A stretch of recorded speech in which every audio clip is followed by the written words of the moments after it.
Welcome to the Daily Forkast, October 8th, 2021. I'm Justin Solomon of Forecast News, covering all things blockchain, filling in for Editor-in-Chief Angie Lau. The world's #1 stablecoin is under scrutiny, with a damning report by Bloomberg claiming the currency is not fully backed as the company claims it is.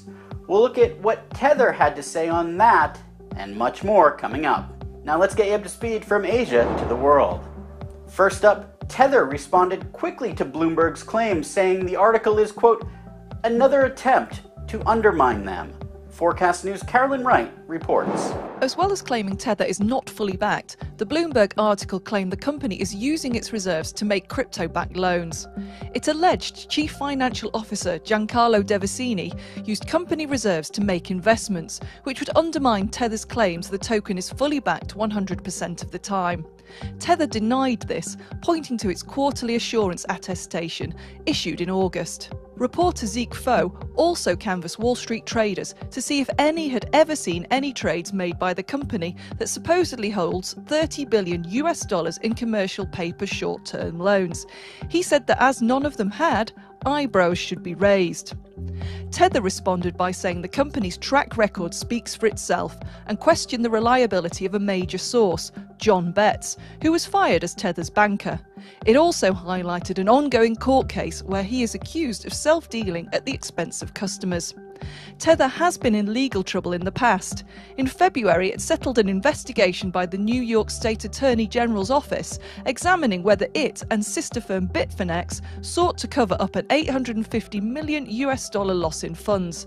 Neither company admitted wrongdoing, but were required to submit quarterly reports on their reserves as part of the settlement. For Forecast News, I'm Carolyn Wright.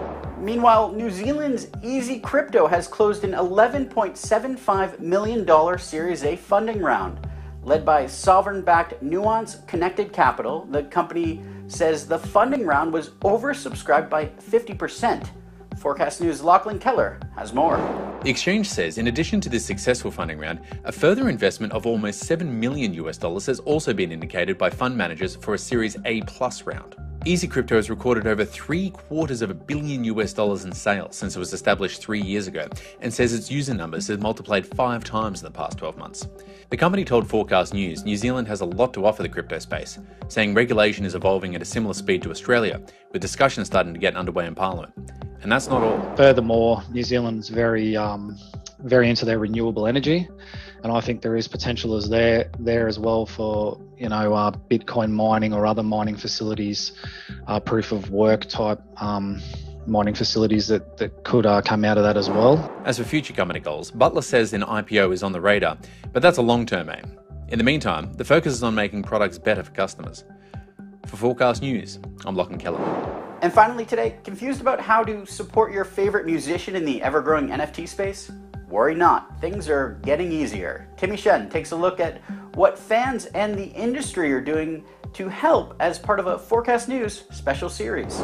With some music industry players and artists going all out on NFTs as they look to generate new streams of revenue, it can be daunting for those who aren't crypto active to get involved. But while one expert told Forecast News it can be a steep learning curve, like-minded fans are only too eager to support others. Even if fans are not familiar with the process or how things work, they will teach you. They will team up. They will come up with how-to-dos and tutorials and everything on YouTube, on Twitter, in 7 different languages. And some NFT platforms are making moves to help cut through the jargon and make it easier to lead people in. Taiwan-based Our Song, which features huge collections of music-related NFTs, is one of them. I think our onboarding process, getting for the average person, is much easier than it was before. But there's definitely a lot more room for improvement, and that's one area that we're very focused on. Our Song also says it has incorporated PayPal as a payment method to help make fans feel less intimidated. For Forecast News, I'm Timmy Shan. And if you want to learn more about the world of music NFTs, you can check out the series at forecast.news. And that's the Daily Forecast from our vantage point right here in Asia. For more, visit forecast.news. I'm Justin Solomon. Until next time.